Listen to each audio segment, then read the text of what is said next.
Well, everybody, this is round two now with Lee David. We talked about Buddhism last time. We're going to talk about Pelagianism this time, We are. and just like last time, we're going to let it be whatever it was. And we went in a lot of directions, and we will again, I'm sure. Pelagius is a big important figure in my life and in my teaching and in my writing. I wouldn't call myself a Pelagian because the term has so much baggage and confusion and doesn't represent what I believe. But Pelagius, as a teacher, I am very fond of. And yeah, his letter to Demetrius in particular is something that like I've read enough times that I know the structure of it, and like I can go through and I use the teachings in the order they appear in my writing and in my work with spiritual directees and stuff like that, beginning with hope and all that stuff that he teaches in there. Yeah. So that's just in any way me rambling a bit about my background with Pelagius. So I don't know anything really, well, just tidbits about like the manuscript tradition and the actual sort of conflict with Augustine. I know a little bit about it, but my real engagement with him has just been as a spiritual director, as a teacher who showed me how to pray. Um, but most people come at it from the Pelagian controversy and the debate with Augustine, and I'm sure we'll talk about that because, Yeah, of course. Yeah. of course, you can't not. Pelagius is forever attached to Augustine for the rest of history. Yeah. But maybe I'll let you ramble. How did you come into Pelagius? What do you bring to the Pelagian table? Sure. So, just to tell you before I start, I'm not an expert in Pelagianism, so I could well say something that's wrong, and if so, Justin, you correct me, or viewers, obviously, in comments, you're welcome to correct me. I first come kind of to know about him when, just in kind of general Christian theology books, really, and obviously he's mentioned. Um, Obviously, I found it interesting because he said to be from the British Isles, like me, and there's not many um, kind of British figures from antiquity, so obviously that caught my eye a little bit. Annoyingly, he's just said to be from the British Isles, so he could be from Scotland, Ireland, Wales, or England. We don't know. I've heard that his name looks like a kind of Greek form of a Welsh name. He could well have been Welsh. We don't know. But and then obviously I kind of looked at the obviously the debate with Augustine, um, and that kind of interested me because I know a lot about Augustine. I respect him a lot as a theologian. I respect him a lot as a philosopher, but I don't know if I would have liked him as a person. So I kind of looked into these debates and thought, oh, okay, this is interesting. You know, the way that this developed, and obviously, as we all know, Augustine, at least for Western Christianity, won out. So his view on that with original sin and grace, etc. So that was interesting to me. And then obviously I got really into it when I wrote my paper on a comparison of the Pelagian controversy with similar views in Buddhism in from the Buddha and from a Japanese Buddhist called Shinran, who developed what's called Shin Buddhism. And essentially, my paper just said that they had really similar views. Shinran had very similar views to Augustine, and the Buddha had very similar views to Pelagius. So it was kind of comparing those and saying that these debates occur in different traditions, and we can look and we can see similarities, and it's cool to see basically. But yeah, so it's basically through general Christian theology textbooks, and I looked into it more deeply, and I just I looked into how that debate and that doctrine is specified within other churches, and yeah, and I just find the whole debate very interesting and how it affects Christianity today as well. Yeah, for sure. So maybe we should start with just rambling a bit about what the debate is for those watching, Yeah, um, and not leave them wondering what we're talking about. yeah, of course. So, so I'm just trying to think of where to start. I mean, so you've got Augustine and Pelagius. You've got different versions of the story. Maybe I'll give the standard version, which I don't think is true, but I'll give it its voice because it's been taught for thousands of years and is still Sure, yeah, what you'll get in every university course or whatever. But the yeah, of idea that course. Pelagianism rejects God, it's the heresy of arrogance. It's the idea that we can do whatever we need and accomplish our salvation, and we have no need of God's help, no need of God's grace. It's works bound theology to the core in this sort of presentation of it. And that's sort of how Pelagianism is taught. And then Augustine gets taught as the hero who defended grace, Yeah, and rescued us from Pelagianism. and taught that no, actually, we need God's help and we need God's intervention in our lives in order to be able to be saved and to that kind of thing. So that's kind of like the really rough overview, and then maybe I'll say a few bits. One is about the word grace and how it was used at the time and how that differs from how it's used now, because this is a big confusion for a lot of people. So in Latin, gratia means gift, Gratitude. grace means gift. And in the early church, in plenty of Orthodox writers, not just Pelagius, it was commonplace for people to use grace to mean all kinds of things that come from God that are gifts. Like the scriptures are grace because they're a gift from God. Yeah. And so fasting is a grace, right? Because we do it with God's help, and that kind of thing. And you could say those sorts of things and they would make sense in that context. And Augustine actually brought in what he called prevenient grace, Yeah. which was this sort of new doctrine. And this is now me talking instead of the standard position. And I'm following what I know of Dr. Ali Bonner's work, which she's the expert and I'm just someone who's watched some videos and stuff. Yeah. But yeah, I mean, essentially, Augustine was innovating this doctrine of prevenient grace. And prevenient grace is a very specific grace. Instead of gift from God generally, the sunshine, the scriptures, your consciousness, all of those things could be called grace. Augustine's idea of grace is this prevenient grace that intervenes within the soul to make the soul capable of desiring what is good. And Augustine's idea, at least in the later Augustine, when he's debating with Pelagius, because he changes all the time, and I'm not nearly as well read in Augustine at all, but in his later debates with Pelagius, the idea is that the original sin has corrupted our nature so much through, by the way, sexual intercourse, is how Augustine understood it, that through sexual intercourse it's passed down like this hereditary STD kind of thing that corrupts humanity and makes us evil by nature. And the specificity of that evil is that we're not able to desire what is good even until God intervenes in our lives, reorients us to desire what is good, and then our works can become part of God's grace, which has first intervened in our lives. And that's what Pelagius rejected as grace. Not all forms of grace, not anything that could be considered grace. And Pelagius often in his letters talks about grace and the importance of grace, but just rejects this notion of prevenient grace, which is dependent on a total depravity, original sin kind of notion. That's my kind of summary of it. What do you? Yeah, no, I would. There's nothing. I mean, there's nothing that you said that's wrong. I completely agree with your summary there. I think the obviously to add to what you've just said rather than contradict it. Mhm. Um, Augustine obviously believed that we've obviously inherited Adam's sin. That's kind of not completely got rid of our free will, but kind of reduced it enough to mean that we're unable to achieve salvation on our own. We obviously need God's grace, God's help in order to do that. What Pelagius said was, because obviously the whole thing that he rejects God, that sounds more like kind of propaganda. He was a Christian. There's no indication at all that he wasn't a Christian, a believing Christian. What he rejected was, so he didn't reject the fall, and another stereotypical view might be that he didn't believe in the fall. He did. He completely believed that the fall happened. He didn't question that. He didn't question the Genesis account, etc. What he said was that we're forced to deal with the consequences of what Adam did. We're forced to deal with the fact that sin and death, etc., is present in the world. We have to deal with that, but we haven't inherited the guilt. And any sinful action is done out of our free will, essentially.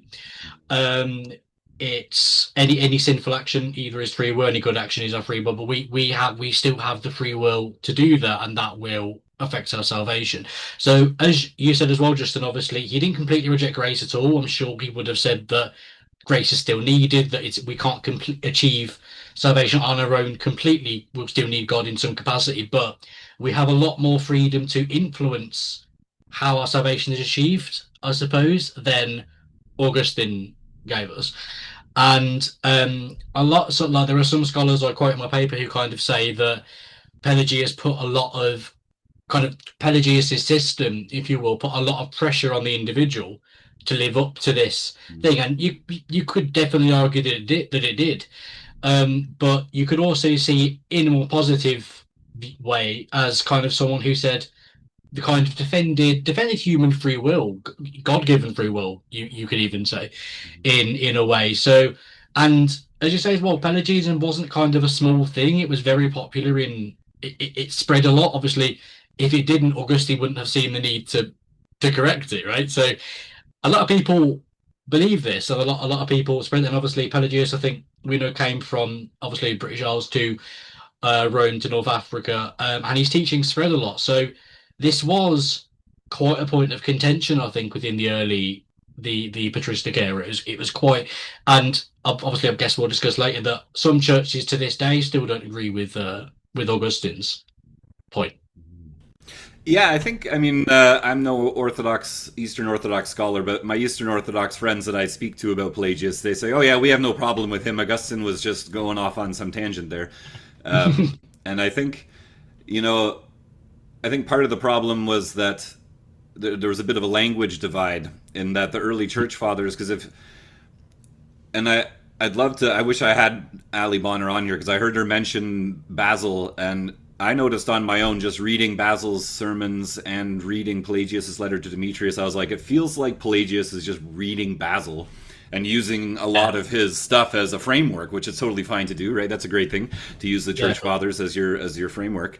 But he follows the teachings of Basil really clearly, and Basil also has this dual notion of God's grace and free will in a cooperative thing, and the way Basil describes it in his homily on the creation of human beings is he says that when God creates us in the image and likeness, he takes those two words, image and likeness, and he says, first he says God doesn't put anything in the scriptures redundantly, so don't imagine these are two words for the same thing, that there's an image and there's a likeness. And he says the image is that which we are given. It's the structure of our consciousness. It's the fact that we have rationality and free will and all of those things that make us the image of God, and we didn't choose. We just are born with or aren't, or whatever the case may be. And then there's the likeness in which, and Basil says we're given the gift of the image and we give back the gift of the likeness. And he says, how would you be crowned if there was nothing left to give, if God had given you everything?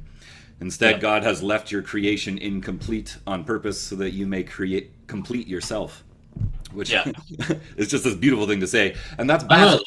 And I'm almost quoting him verbatim because I've read that a lot. It's pretty close. And he's as orthodox as you get. He's one of the Cappadocian fathers, right? Of course, And so east, west, wherever you are, they read him more in the east, but he's just as well authoritative in the west.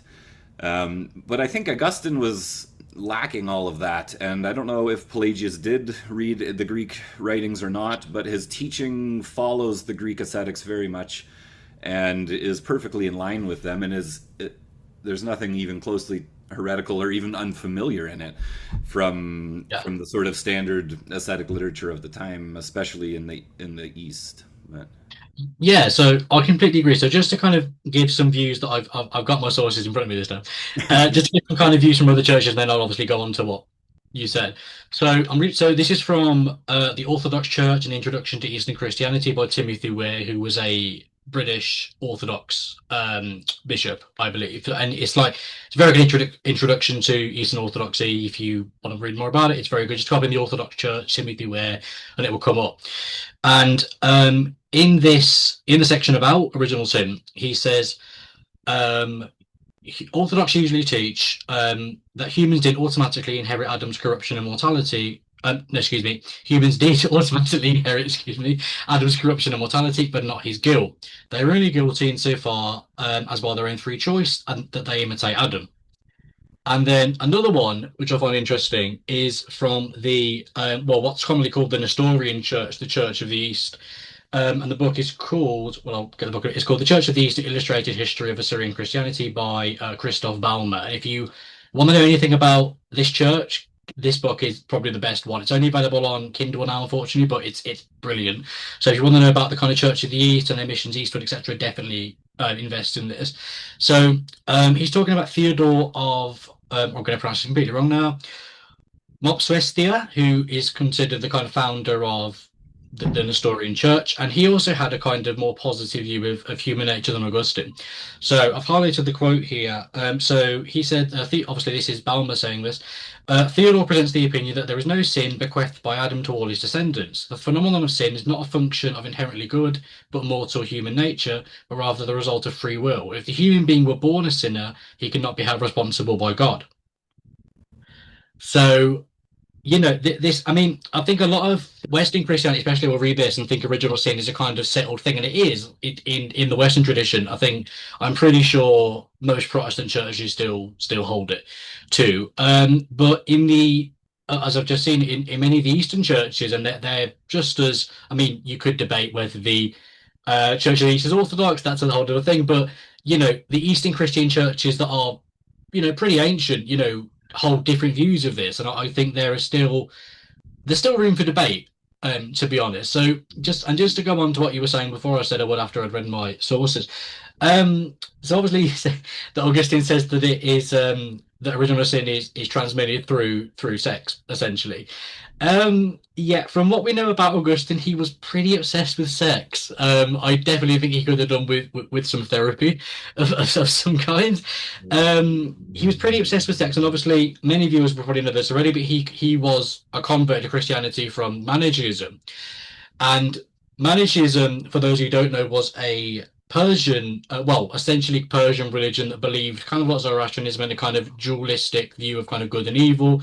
And they believed that the body, matter, is kind of evil and the spiritual is good. And that's in many other systems like Gnosticism and, the Cathars and later systems too.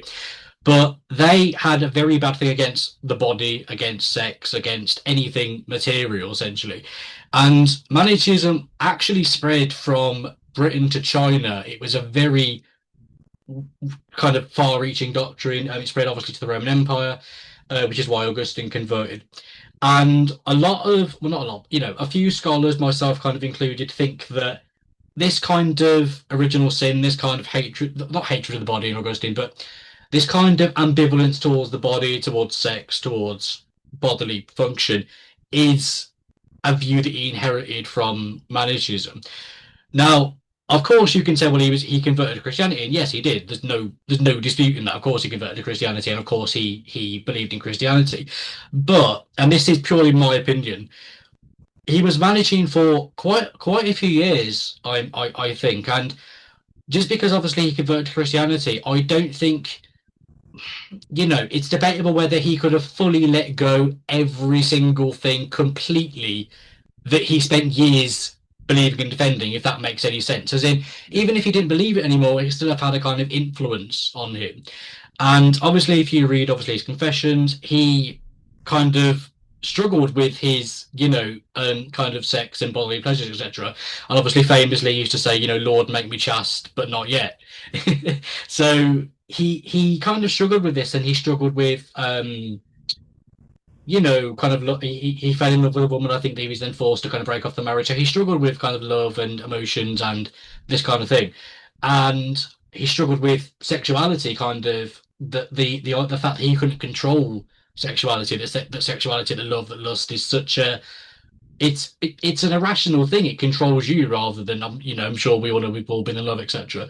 But you can't control it, and I think he spent his whole kind of life trying to wrestle with this and trying to control it, and then he kind of blames sex for the kind of sin of humanity.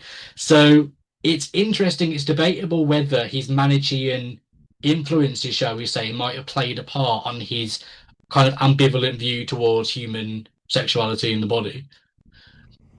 Yeah, I mean that just makes perfect sense to me. If you're in any tradition and you come to a new tradition, you're going to carry things like I bring aspects of my Quaker and Indigenous stuff into my writing, even though I'm not writing about those things. I'm not writing anything about Indigenous spirituality, but it's there in the bread. It's in the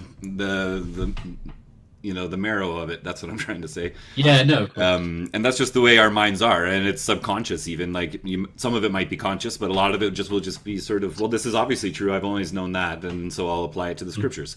And I think everyone does that, so you can't really blame Augustine for that. on its own, but I do think that the doctrine that he brought in was problematic, and this very sort of body shameful, sex shameful thing. I mean, Pelagius sometimes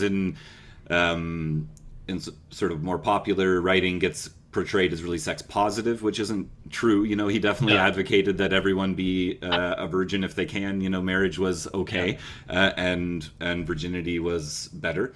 And that was Pelagius's position. But he doesn't go into a whole lot of explanations as to why sex is bad or anything like that. He just assumes that if you're going to be taking Christian life seriously, you're going to be giving up sex. And he assumes it along with fasting and the rest of it. So I think you could read Pelagius as sort of neutral towards sex and having it in the same category as food and other ascetic things which he's setting aside for the purpose of the Christian life, Yeah. rather than something which he's emphasizing as this sort of core thing, like Augustine does, of sex is kind of like at the heart of it all, whereas for Pelagius it's just one of the body things that we learn to set aside as we pray and study the scriptures and stuff. Yeah.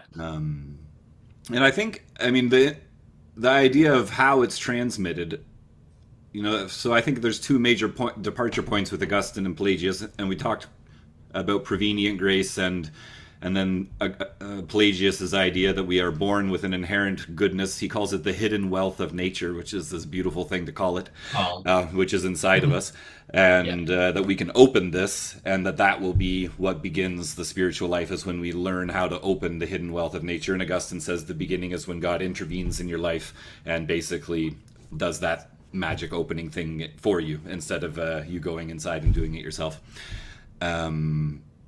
And then they also depart at this point of how is sin transmitted and what is original sin, because I mean the phrase original sin itself is sort of loaded and stuff, and whether how far that phrase goes back is debatable. But the idea that there's sin inherited from Adam is just scripture, and Christian tradition. The question is how and why, and then what do we do and all of that. Which scripture isn't nearly as clear on as a lot of modern churches want to think. If you actually read someone like Pelagius, he's a biblical literalist essentially, and he quotes a lot of scripture, and he quotes it well, and he's hard to argue with on a scriptural basis. And I challenge anyone to do that. Read Demetrius if you think Pelagius isn't scriptural, and challenge him on it. But Pelagius's notion, this imitation of Adam, actually really is way more in line with modern ideas that we have. So Augustine's notion of this sort of sexually transmitted, sinful, little guilt, broken spiritual thing is really hard to reconcile with a modern worldview. But Pelagius says that we're born good, and then we are schooled in evil from the time of our birth. Yeah. So he's actually talking about enculturation and socialization and the impact of our parents and the people who raise us as small children and as children. And that's what we know now from science and psychology, that at least that is a huge thing. Whether or not it's all of it or whatever is debated. Yeah, of course. No one denies that your childhood formation is massively influential in your character and your sense of morality and all of that kind of stuff. And that's what Pelagius is saying. He's saying that we imitate Adam from generation to generation, and we learn it schooled from the moment of our birth, from the first word that's spoken to us. It's in there, and then we begin to internalize it. Before we even have a memory of who we are, we have internalized, because you can't have a memory of who you are until you've internalized some kind of framework for thinking and understanding the world and who you are. He doesn't say quite all of that, but he does pretty well, and his language of the demons matches quite a bit with Evagrius and stuff, and now a lot of IFS and stuff like that is realizing that there are these inner dialogues to be had, and we don't like to call them demons anymore, but in the ancient world, daimon just meant spirit. And so it wasn't quite the evil that we think it is, that they thought all their thoughts were evil. All their thoughts were spirits, is a better way to say it. But I'm rambling now, so it's your turn. No. I'll probably ramble too. No, I completely, and that's completely true. Obviously, the part about enculturation, how our childhood shapes our lives, etc. The main reason I didn't agree with original sin, and if I were Christian completely, I would still say this. So this is no way because I don't agree with Christianity as such, is because I don't agree with this particular view with Augustine. And again, this is completely my opinion, and please feel free to dispute it, etc., whatever. But mainly because, obviously, from a Christian point of view, you can't deny that there is sin, that there is evil, that the world can be a bad place. Just look at the news, for Christ's sake. That's fine, and obviously that would completely align with the fact that the humans inherited the sin from Adam, because that's why we're evil, right? Because we made the wrong choices. That I get that from that's logically consistent for me. That's all good. What I don't really like is the idea that I've inherited the guilt from Adam because I didn't eat the fruit. I didn't disobey God, and I kind of think it's unfair to blame the entirety of. And obviously, I understand that in the Judeo-Christian view, we are related to Adam as the first human. I understand that, but I think it's unfair to blame the entirety of humanity for something they essentially didn't do. Mm-hmm.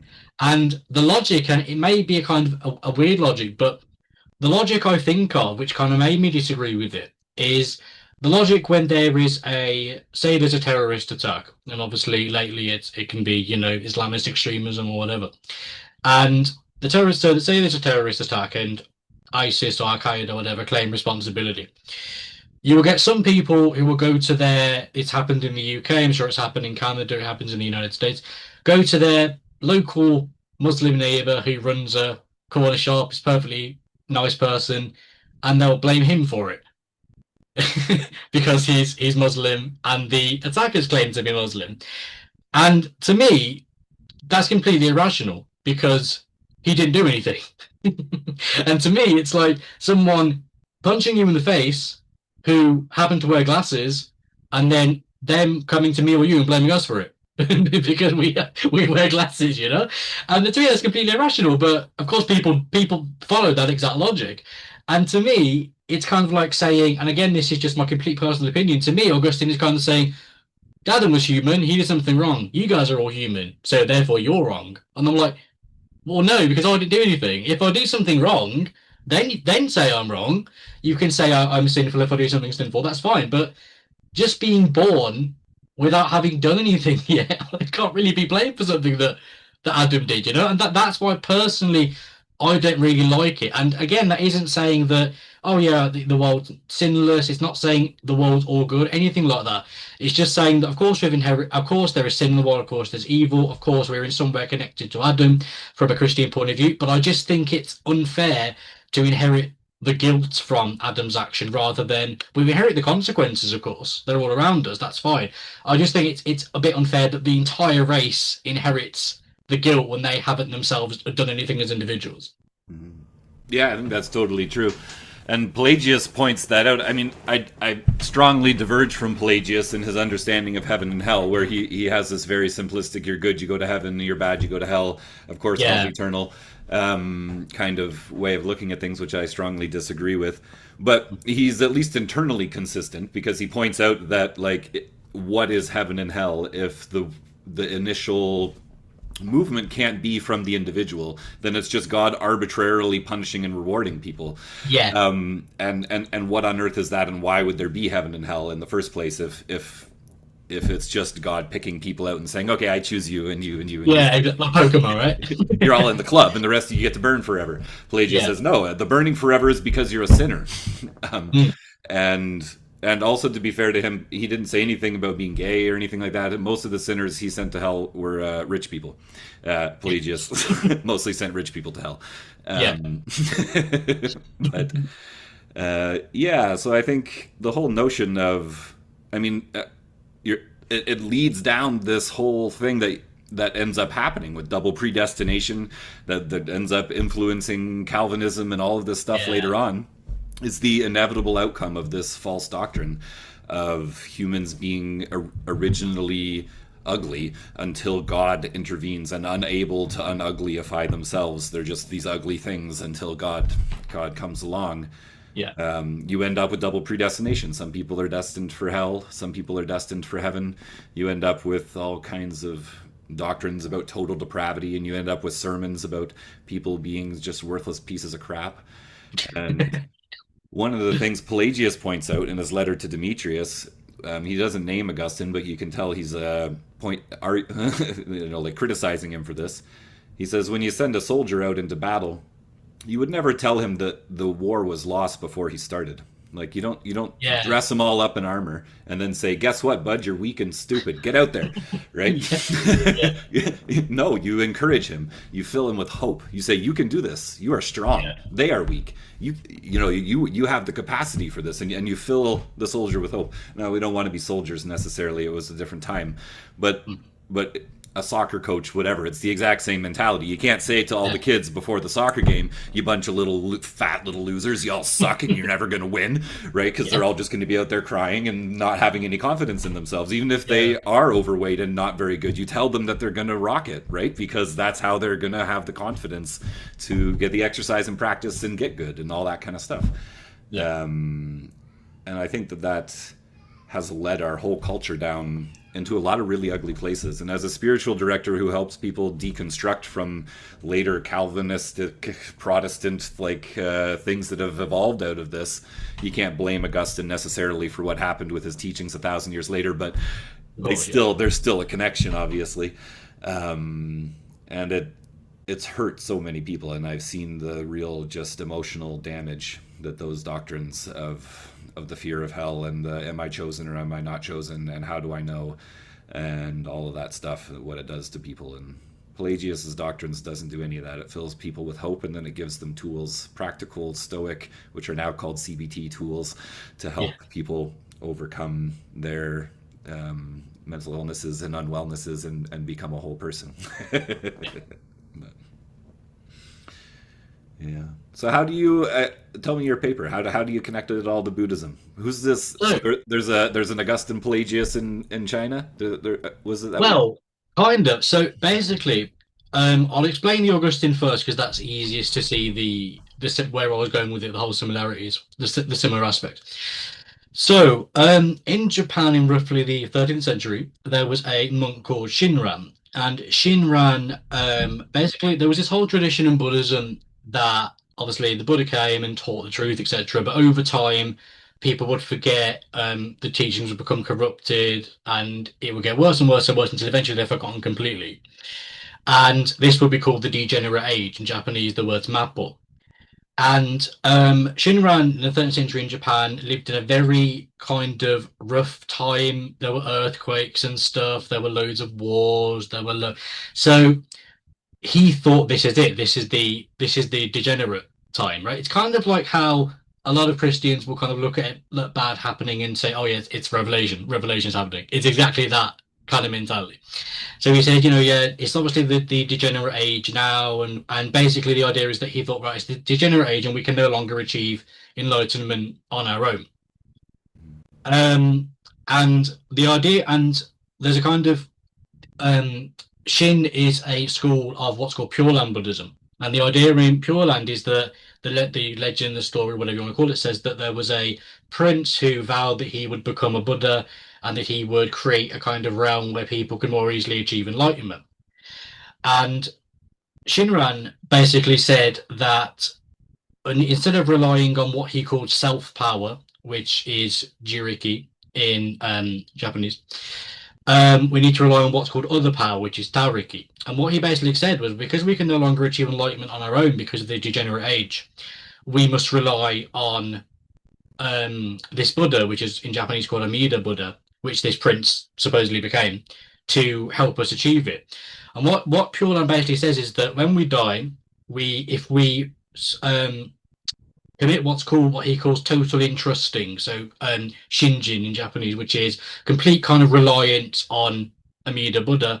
And the idea is if you say his name, so Namu Amida Butsu in Japanese, which is like praise to Amida Buddha 10 times, you will be reborn in the Pure Land, which is a realm where you can achieve enlightenment yourself. So you can't do it in this world, but you can in this Pure Land. So obviously, the comparison with Augustine is that both of them, obviously, of course, Amida Buddha and God are completely ontologically distinct. However, the point is that Augustine and Shinran both thought that you can no longer achieve their equivalent of salvation without, I'm sure you get where I'm going with this, without reliance on the grace even of a higher power. And he believed that the human condition is so diminished by either the degenerate age or original sin, Mhm. that we can't do it ourselves. We have to rely on this other power. So at least logically, Augustine and Shinra would have completely agreed that with the logic. Um, and contrasting that, you obviously had the Buddha himself and other Buddhist thinkers who said that you do have to, obviously the Buddha teaches you the kind of the way in so many words. He kind of gives you the tools and gives you the materials and gives you the instructions and then says, right, you go and build this cabinet, you go and build this, you do it, right? So but we have to do it ourselves. It's at least in kind of original like Indian Buddhism, that was the idea, and to some extent later on, you have to do it yourself. Um, and obviously, Pelagius obviously didn't, as we've mentioned, didn't say completely you can do it completely yourself, but he gives a lot more room for free will than Augustine does. And for another comparison, I've just got here another book by Christoph Baumer called China's Holy Mountain, which is about Chinese Buddhism. He kind of mentions this gentleman called, I'm sorry for any Mandarin speakers, called Dao Sheng. I probably completely butchered that. But he was a Chinese monk, one of the founders of what became Zen Buddhism, which I'm sure many listeners are familiar with. And it says here that on the page one, that he shocked the establishment of China, which was still marked by Indian Buddhism, with a radically new conviction that enlightenment consists in the realization of the positive forces of our nature, that is, in our slumbering Buddha nature, not in release from an inherently bad nature. So Dao Xing's message was revolutionary, even archaic, in two ways. First, he broke down the then strongly hierarchical social order by asserting that living beings, including beggars and slaves, possess Buddha nature and could experience enlightenment. Thereby, Dao Xing endowed every person with existential worth, apart from lineage or social rank, and returned to them the autonomy that Buddha Shakyamuni had originally taught in rejecting Vedic determinism. So, basically, East Asian Buddhism, especially in China, later in Japan and Korea, Indian Buddhism wasn't so much dismissive of the human, but it does kind of emphasize. So, for example, when talking about impermanence and stuff, Indian Buddhists will kind of mention the body or sexuality and things like that. They'll say, yeah, like this woman may be beautiful, but in time she'll grow old, so like don't get attached to her, right? Reference things like that. So it's not really a bad view of humans as such, but it's a kind of negative view of humans in it, like to correspond with their doctrines, to show their doctrines. East Asian Buddhism gave a kind of, as I've just read, a more positive view of humanity and kind of said um, that we all have a thing called Buddha nature, Buddha Dhatu in Sanskrit, which started in India, that which can be interpreted in various ways. So it's either we all have the ability to become a Buddha, to become enlightened, or more literal interpretation said that we even have a kind of cosmic Buddha inside us in some way, which is kind of like a yeah. And that was obviously compared a lot with, the soul or the Atman in Hinduism or the soul in Christianity or Islam even. Um, but some others said, well, if we have a cosmic Buddha, then why do we do bad stuff? So it was debated. But the point is that there was always a kind of thing on you can achieve enlightenment by yourself with the help of the teachings, but you achieve it essentially by yourself through your own meditation, through your own effort. But with Shinran, he said that obviously, as I've said, it's a degenerate age. We can no longer do that. The Buddha could, earlier people could. That's fine, but we can't. And Shin Buddhism, and it opened a lot of Buddhism to the lay people, to the laity.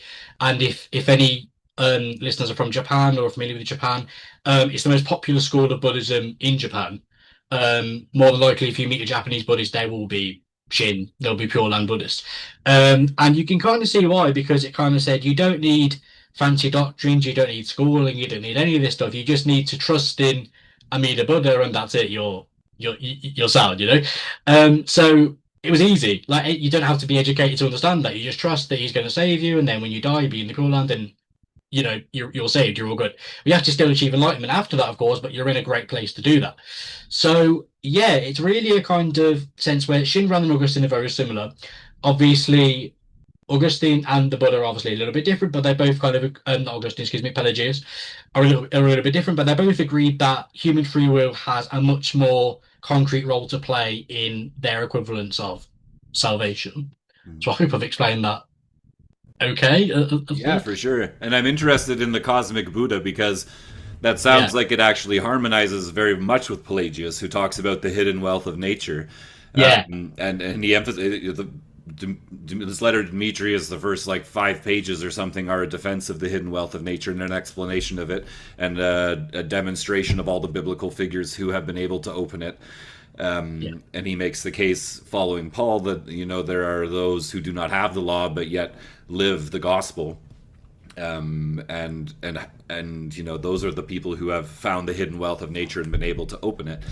And so he goes through the scriptures one by one and names all these, right from who, I don't know where he starts with Seth or somebody, Noah, like right back there, and Melchizedek, and he goes through all these old people who had neither the law of Moses nor the gospel even, so that they had no written law or guidance at all. And so Pelagius is often presented as someone who is like, follow the law or else. But he actually has this huge emphasis on the fact that the law is primarily found within the heart, and is something that we open and reveal, that is inherent in our nature, but which has been covered up and distorted by the enculturation of the sinful world around us and the people around us and all of that. And so we have to recover and open and reveal what is there. And that once we do that, then we are enlightened, so to speak. He doesn't say that, but then we are able to pursue virtue, and our prayer life will be fruitful and all of that kind of stuff. And so it starts with hope, and it starts with opening the wealth of nature. And then he talks about battling the demons and all of the other, more difficult ascetic things.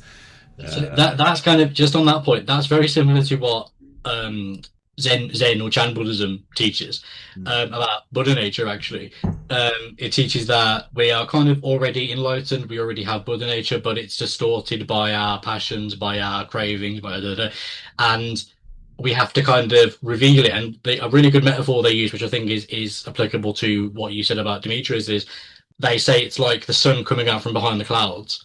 And you have to remove the clouds. So it's a very and I'm just recently reading this book about the kind of concept of Buddha nature and the kind of cosmic Buddha within kind of ourselves. And the author kind of says that he believes it was a kind of way for Buddhists to kind of inject something, in speech marks, divine into the human person in debates with obviously like Hindus and Jains around the soul. So yeah, it's a very obviously, as I said, there are very many interpretations of it. Another Buddhist from another school may have a completely different one, but those are normally the main two. Either that it's a kind of metaphor that we all have the ability to attain enlightenment, to become Buddhas, or it is a literal kind of, I don't want to say, okay, I could be pushing it, but I'll say substance without meaning it literally. A divine kind of higher thing within ourselves that allows us to attain enlightenment. Yeah, I mean, that's exactly what Pelagius teaches. The wealth of nature, the beauty of nature, you could call it, like, which is hidden, the hidden wealth of nature. And so that's it's a treasure, wealth. It's a treasure of our nature. Our nature is rich, but it's hidden. Yeah. Well, there you go. So who won over there? Did Augustine win in China? I forget their names, their actual names. Well, it depends. I guess Shinran. Shinran definitely won in Japan because it's the main school there. There are other varieties of Pure Land that's too big to get into, but he definitely won in Japan. I mean, to be fair, I don't know if all Japanese Buddhists kind of will agree with everything I've said, but that's what he said. Obviously, Augustine won over here in Britain because we still Western Christianity here, Church of England. I think you guys say, is it Episcopalianism? Is the in the U.S. it is, but Canada's part of the Commonwealth, so we have the Anglican Church, and the King is the head of it. Anglicanism, So I'm pretty sure that the Church of England Anglicanism still holds Augustine's doctrine. I don't know if every single Protestant church here will hold exactly the same, but I'm pretty sure that Anglicanism didn't diverge on that. So essentially Augustine did win over here, but I think it's sad that so many of Pelagius writings have been lost, really, because obviously we have some, as you rightly said, but I think and ancient authors had this really annoying thing of kind of burning all the writers of the people that they disagreed with, but then just saving fragments in their own writing, which is annoying because I would have said, "Well, keep them because if they come up again, we can dispute them." Mm. It's kind of like Origen when he was writing about Cellus, the pagan who disagreed with him. We only have Cellus's remarks in Origen's writing. So yeah, I think Augustine definitely won. However, I think a lot of Western Christians who aren't really that knowledgeable of the kind of Eastern churches won't be as aware as they could or should be of the divergences of this view that kind of sometimes go against what Augustine said, kind of at least to an extent. Yeah. Yeah, for sure. Yeah. Right on. Hmm. Well, is there anything else you wanted to cover with all of that? What do you think? I mean, well, I was just going to kind of say that I'm not sure if the because you'll know this more than me, but I'm not sure if the Celtic Christianity had this same view because Pelagius is obviously from the British Isles, which would have been influenced by Celtic Christianity as well, coming from Ireland and Scotland. Mhm. Before Augustine, and by Augustine I mean the first Archbishop of Canterbury came from, I think it was now, no, Rome. He came from Rome to convert the Anglo-Saxons after the Romans left. But I know at the same time and before that, there were missionaries from Ireland and from Scotland kind of coming over with Celtic Christianity. So what's the kind of view of original sin within the Celtic tradition? Is it similar or? Yeah, that's a great question. Pelagius's relation to Celtic Christianity. Before I can answer that, I have to pull apart the concept of Celtic Christianity, Yeah, because sure. that's how all these sorts of things work when you dive into them deeply. So there wasn't ever at any point such a thing as Celtic Christianity as a denomination like we think of denominations today. Yeah, At every point in history that Ireland, Scotland, Wales, and the British Isles were Christian, they were considered themselves to be under the authority of Rome, just like yeah, everybody else did, even in the East at that point, mostly. yeah. um, They did. True. um, and so, but that authority wasn't nearly as regimented as we think of it today. It's like, like today here in Canada, you can go to a Catholic church and there's like a guy there who's ordained by a guy who's ordained by a guy that goes all the way back to the Pope, right? And Yeah, and yeah, it wasn't that systematized in the early Middle Ages, so there was a lot more local variation. Even though there wasn't a Celtic Christianity opposed to a Roman Christianity, there was still the way Christianity was expressed in the Celtic speaking areas, yeah, which differed in the same way that it differed in the German speaking areas as it did in the Russian speaking areas, whatever. yeah. Of course. Every area had its own kind of expressions. And so, in terms of, just with unpacking that a little bit, and then in terms of was Pelagius representative of the teaching of the British Isles and Ireland at the time, the answer is we have no idea because he Yeah, was we the don't. oldest British writer. So he's the sort of first writer that we could use as a source to say, well, does anybody else agree with Pelagius? Yeah, But whether or not he was teaching something that he innovated, which is what he got accused of, mm, which I think good scholarship just denies that he was innovating. But good scholarship, there's debate about whether he brought doctrines with him from his his opponents accused him of being stuffed full of Scottish oats. I think that's what Jerome said, yeah. I've seen that. Yeah, which meant that he had been eating too much Irish porridge, and that was a yeah, metaphor for heresy. So his opponents thought he was teaching a Celtic heresy, and I think that's something that scholars overlook a lot. That sort of is evidence, because Jerome, being a jerk that he might have been, was still a well-respected scholar. Like, we trust Jerome, right?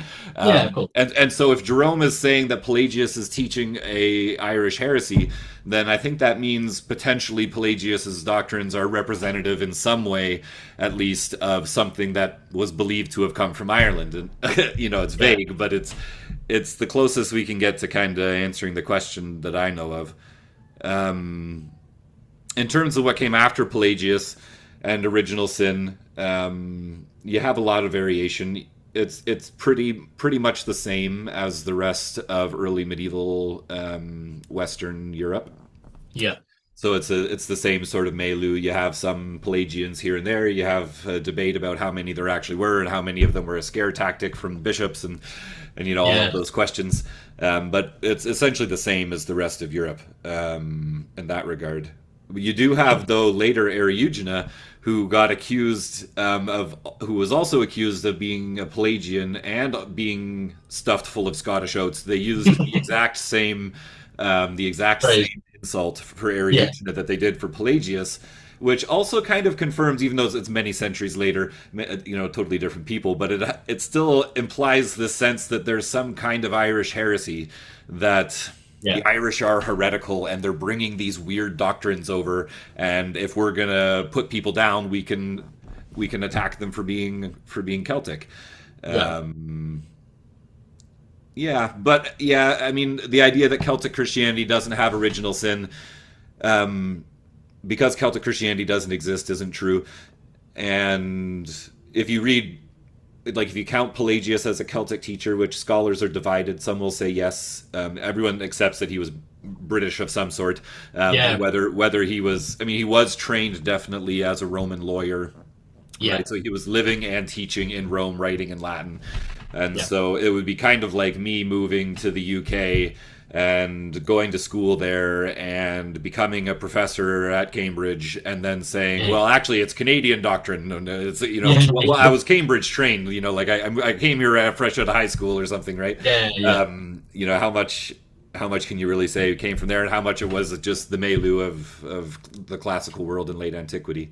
Yeah, I mean, just to add to that, it's important to kind of say that in the time that Pelagius was kind of around, so like the 390s, Roman Britain, as we know it, was kind of almost at an end. Like the Romans left in most scholars say 410 AD.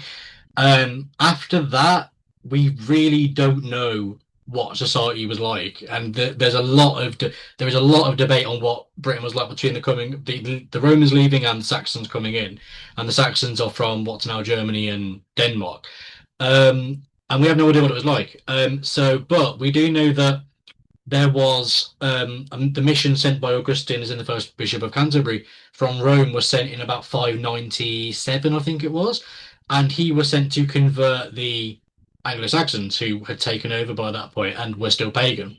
So whether or not, Britain was as, or the British Isles was as kind of concrete in its Christianity as we think before that is difficult to say, because obviously surely if there was a massive Christian presence within Roman Britain already, then the Saxons would have been converted kind of when they got there, if that makes sense, or at least converted more. So whether Christianity kind of fluctuated, whether it diminished a little bit without the Romans there, we don't know. But I'm just thinking if it did, and to be fair, it's quite likely that at least in some parts it did, because there would be no teachers or people to even impart doctrine. Whether there could have been other developments in theology, like with Pelagius. And obviously, I don't know enough about pre-Christian Ireland to kind of say, oh yeah, they could have got it from this. And Yeah. anyone who does, please tell us if there was something within the Yeah. pre-Christian Irish kind of pagan view that's similar. Yeah, I have a pet theory about that, which goes back to Basil, and this is just a pet theory that Yeah, it's a hypothesis that don't even have the capacity to test.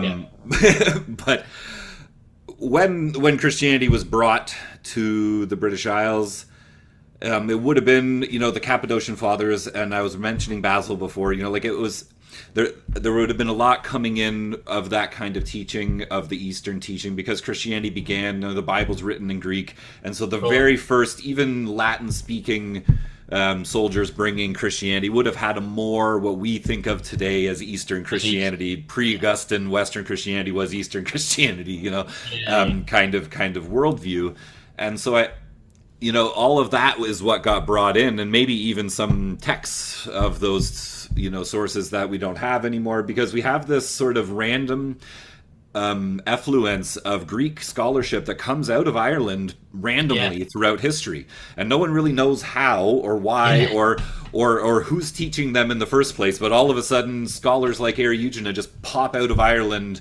and are like, "Oh yeah, let me translate your entire Greek corpus of Dionysius. yeah, I'm a leading expert on such a thing, you know." And yeah, I come from a small village in Belfast or whatever, and no one knows why the Irish knew Greek really in that much yeah, detail. Um, but when the Romans retreated, then the Celts were kind of cut off from the rest of the Western development, not fully, but like in a little bit of a way, because the yeah, Roman connections were there and they were sort of left to their own devices, like you said, no one around to teach anymore, and so they would have had the resources that were there when the Romans were there, this earlier form of more Eastern Christianity with an idea of original sin that's more about why death and suffering has entered the world than it is about the guilt of individual people.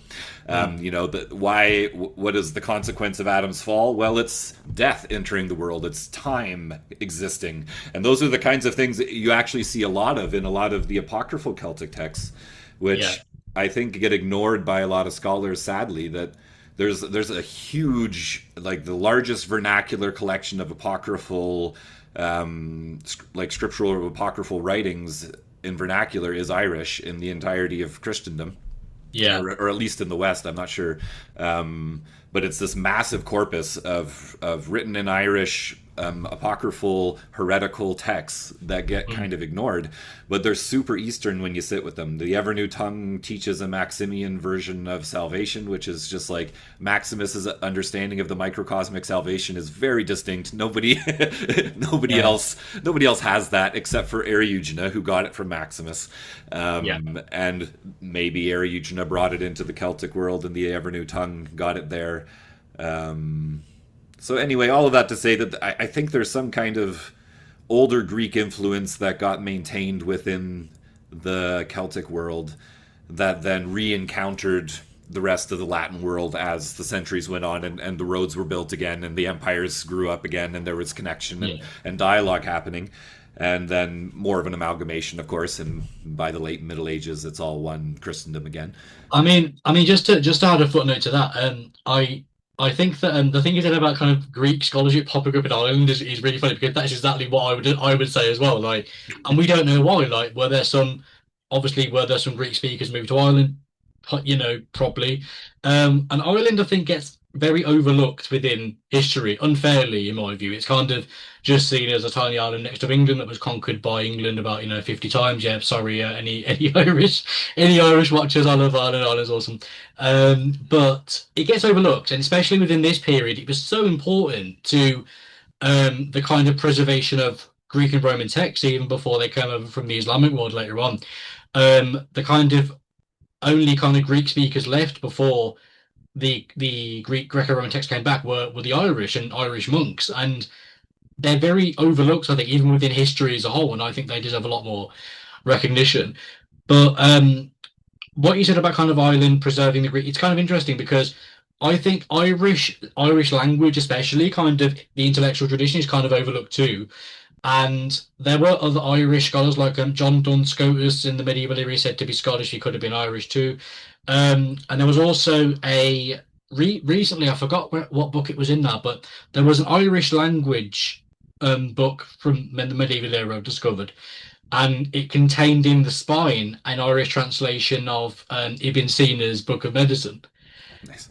So there were obviously some Irish speakers that were tuned in to the kind of wider intellectual ferment because how could that, how could they've even got Ibn Sina, heard of Ibn Sina, got an Arabic text and translated the Arabic text or Latin, it could have been in Latin, I suppose, too, into Irish.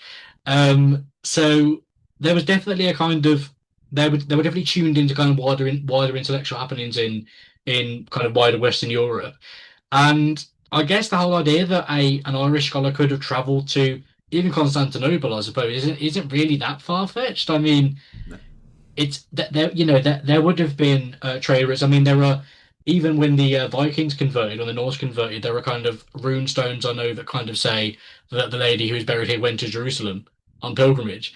So if they could have got that far, which is obviously past Byzantium, from Scandinavia, they could have definitely got to Constantinople, to the Eastern Roman Empire, at least by from Ireland.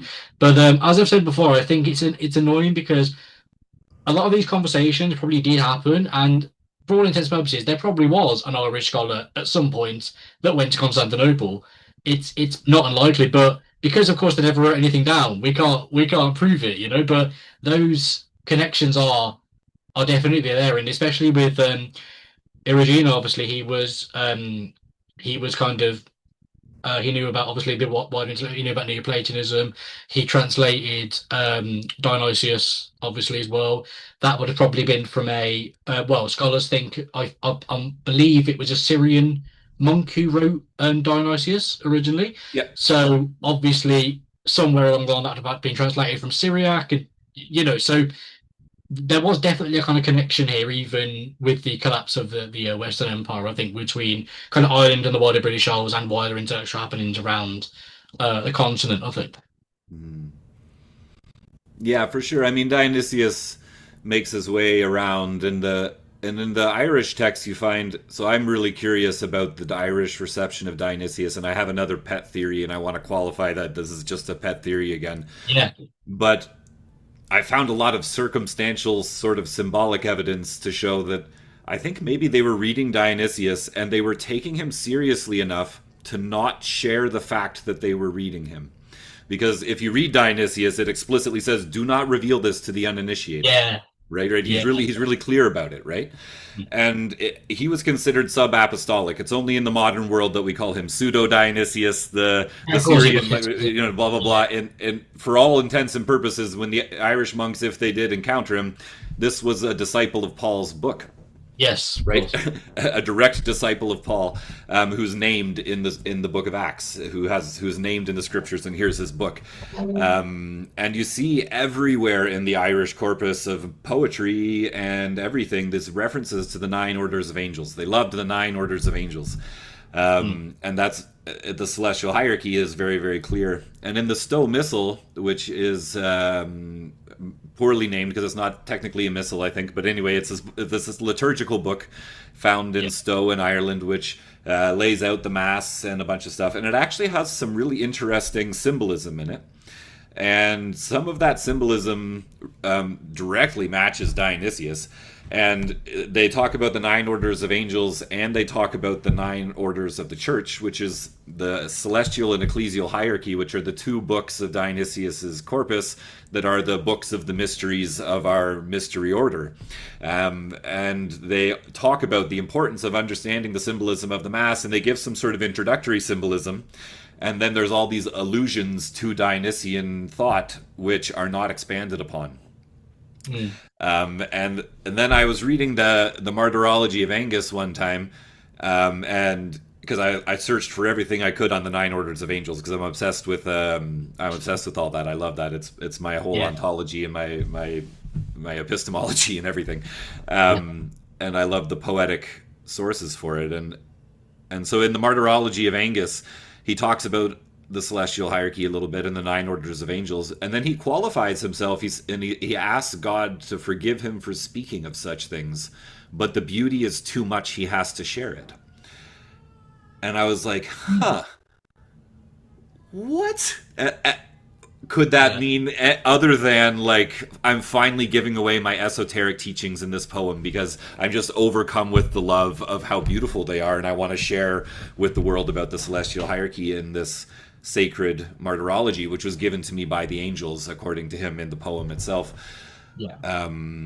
And so I have this other pet theory that there's like a stream of mystical, and I'm using that word technically, of mystical teaching of the Dionysian lineage that's taking seriously the esoteric hidden nature of it, making allusions to it in their writings and in their poetry all over the place, and keeping the secret teachings hidden in this Greek text. And so here's all of this Greek that, you know, Dionysius is the heart of it all. For Eriugena, for Maximus the Confessor is expanding on Dionysius. Everything he does is an expansion of Dionysius. And Dionysius is the heart of the Greek mystical tradition. So anyway, you can't prove, or I can't prove any of that, but when I it read the makes sense text though. and I read Dionysius, because I do, I study both Dionysius and these medieval texts, and I'm Yeah. just like, well, that's how I would do it if I wanted to kind of drop a bunch of hints and whatever, you know? Yeah, no, that does honestly make sense, and it's not at all far fetched. I know it's a pet theory, as you said, but it's not at all. I mean, I find it cool the idea that there may have been some Irish monks perhaps who kind of preserved these teachings and then kind of passed them down. I find that quite interesting, Spurs, and it's believable. I mean, it's kind of similar with well, obviously Dionysius obviously got his teachings well, not got his teachings, excuse me, that's the wrong word, rather was influenced by obviously the Platonists and the Neoplatonists.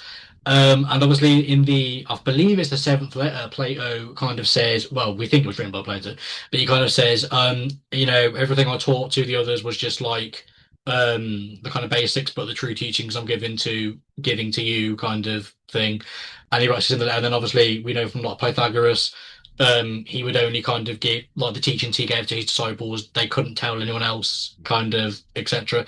So yeah, I mean, there's definitely a possibility that, and I find that quite cool that if your theory is true that it's preserved in Ireland, and I think if there were more kind of concrete evidence for that, I think that would be quite a cool kind of revelation in world history, Irish history. I guess I think it's quite an interesting that they were the disciples of Dionysius, and everyone's just kind of forgotten.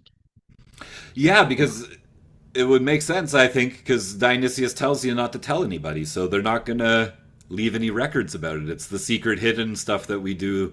It's the mysteries of the church that are symbolic for Neoplatonic participation in their preserving theurgical traditions. That Yeah, Dionysius preserves theurgy and Neoplatonism like really well, and so in some sense it's hidden, and it just because it's an old pagan tradition that's been preserved, and I don't want to say stolen because I think that's a modern, stupid way of talking about it. My apologies to yeah, those who use that kind of language.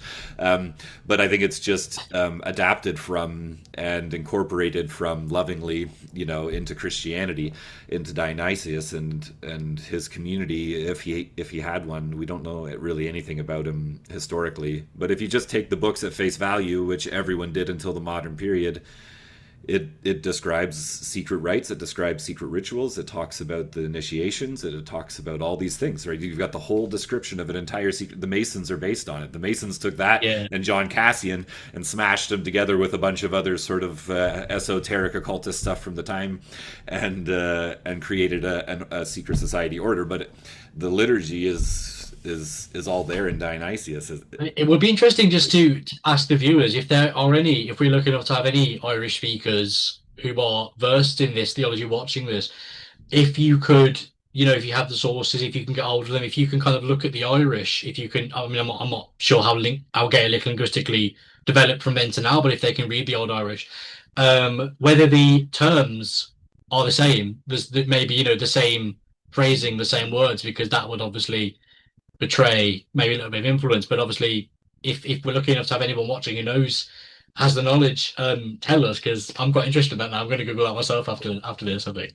Well, there you go. Well, I was talking to. I have a friend who's a scholar. I always forget. He lives in Edinburgh, works in Glasgow. I can never remember which one's which, but I'm pretty sure Yeah. he worked at the University of Glasgow. Gilbert Marcus, and we were chatting Ah, about a bit of this, and he was saying that some of the celestial hierarchy stuff could have come through Gregory the Great, who picked parts of Dionysius, and I think the nine orders of angels was part of that could have been brought over, and that would explain why there's all these references without any teachings to go with them, which is a thing that I find strange. That it's like there's a multitude of references. I haven't counted them, but like in the tens easily, and you're talking in historical documents of different poems and stuff like that reference the nine orders of angels really explicitly, in the celestial hierarchy really explicitly, without giving the deeper teachings of what it means. And they were into deeper teachings. There's lots of books of deeper teachings and stuff like that, but for some reason this core theme has no, I mean, it might have just not survived or whatever, but But so anyway, that's another alternative that maybe it came through Gregory the Great, and they just liked the imagery of it, and they didn't have the deeper teachings at all, and I'm just making up something fun, which I think was Gilbert's sort of caution. Um, Yeah, but yeah, anyway, it's another avenue if you're googling. yeah, I will have Google. Mm. But I don't know if you have any final words you want to say or anything to wrap up. It's probably about time. We're over an hour Yeah, now, so I know. I just noticed the time myself. I was like, oh, okay. yeah.